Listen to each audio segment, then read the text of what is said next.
जीवन बगिया ऐसी उलझी, फूल उगे कम, कांटे ज्यादा, सिमटा जीवन, डूबी सांसें।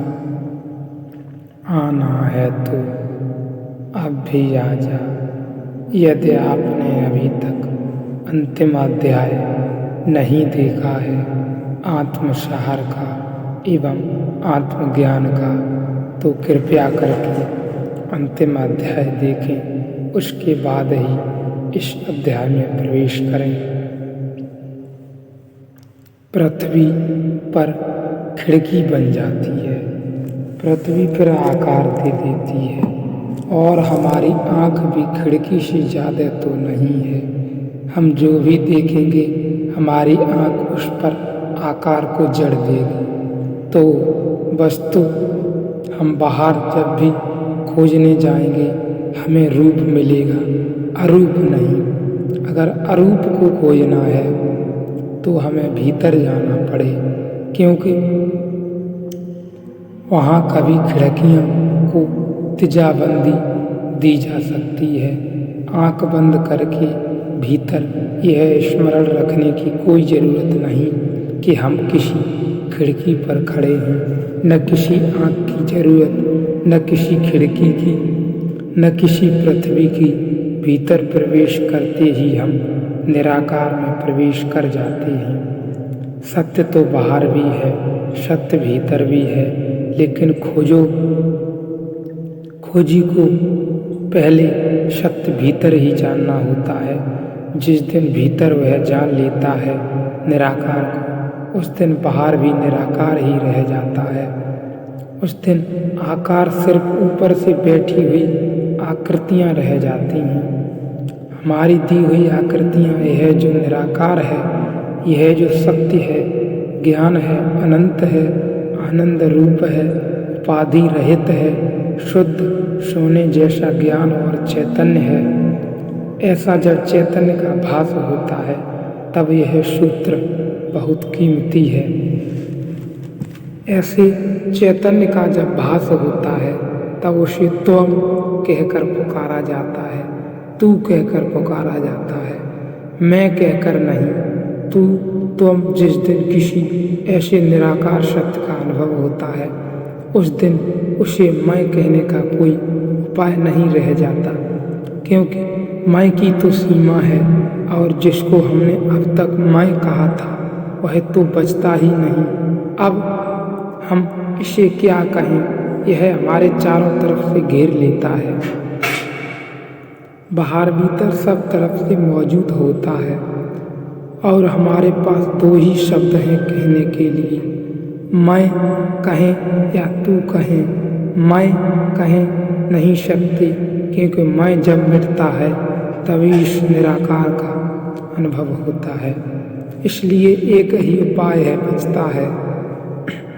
असमर्थ भाषा के पास इसे तू कहने, इसलिए भक्तों ने परमात्मा को तू कहा है, उसे ताऊ कहा है। इसे तू कहने के पीछे कारण इतना ही है सिर्फ कि मैं कहने का कोई उपाय नहीं है। ऐसे तो तू कहना भी ठीक नहीं, तू सदा मैं के ही संदर्भ में होता है।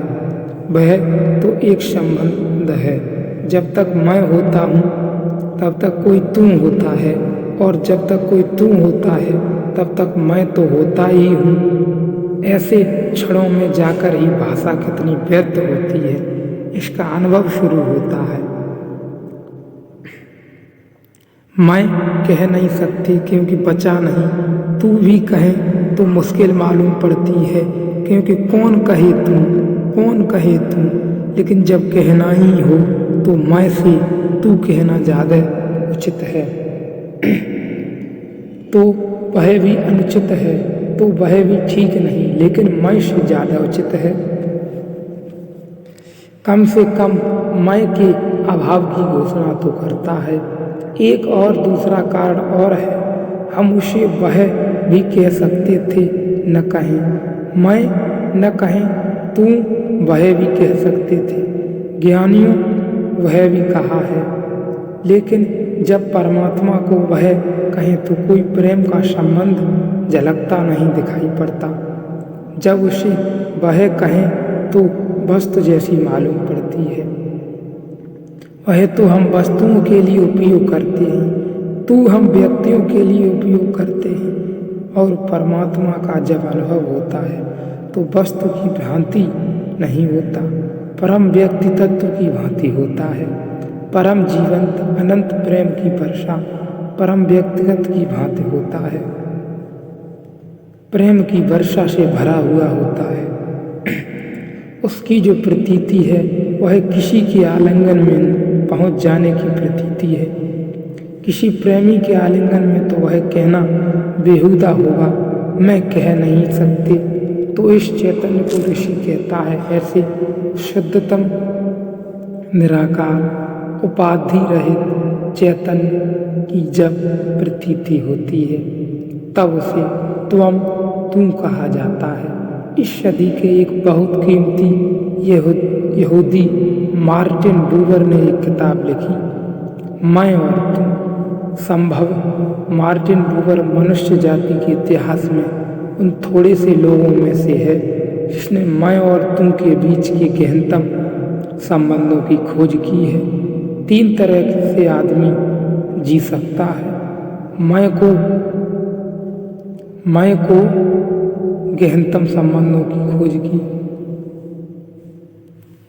मैं को केंद्र बना ले और तुम को परिधि बना ले, जैसा कि सभी साधारण आदमी जीते हैं। मैं सदा केंद्र पर होता है, तू सदा परिधि पर होता है। तू का हम उपयोग कर लेते हैं, तू का हम शोषण कर लेते हैं, तू से हम संबंध निर्मित कर लेते हैं, लेकिन सदा प्रयोजन मैं के लिए कभी झुकते भी हैं। तू के लिए सामने तो इसी आशा में कि कभी तू को झुका लेंगे। मैं के लिए लेकिन सदा प्रयोजन मैं होता है। यह अहंकार की अवस्था है जहाँ पूरा जगत चरणों में रखने की आकांक्षा है और मैं को सिंहासन पर बिठा देने की, तो मैं केंद्र हो जाता है और सारा जगत परिधि हो जाता है। यही अधार्मिक व्यक्ति की चित्त दशा है, यही अधार्मिक व्यक्ति की चित्त की दशा है। एक दूसरी चित्त की दशा है जहाँ तू केंद्र पर हो जाता है और मैं परिधि बन जाता है, जहाँ स्वयं को विसर्जन कर देने की और समर्पण करने की प्यास शेष रह जाती है। एक ही अभी प्यासा रह जाती है तू के लिए। मैं को विसर्जन कर दूं, यह भक्त की अवस्था है। धार्मिक व्यक्ति की अवस्था है तू रह जाता है, मैं क्षीण हो जाता है, होता चला जाता है। मैं पतली परिधि बन जाता है, तू केंद्र हो जाता है। यह निरहंकार का भाव है एवं निराकार का परिचय है। यहीं से निराकार की स्थिति एवं अनुभव शुरू हो जाता है जब तू केंद्र बन जाता है और मैं का क्षीण होने लगता है, मैं का विनाश होने लगता है। तब पूर्ण रूप से निराकार का जन्म होने लगता है, निराकार का प्रयोजन होने लगता है, निराकार की स्थिति होने लगती है। मैं को नष्ट करना ही अनिवार्य है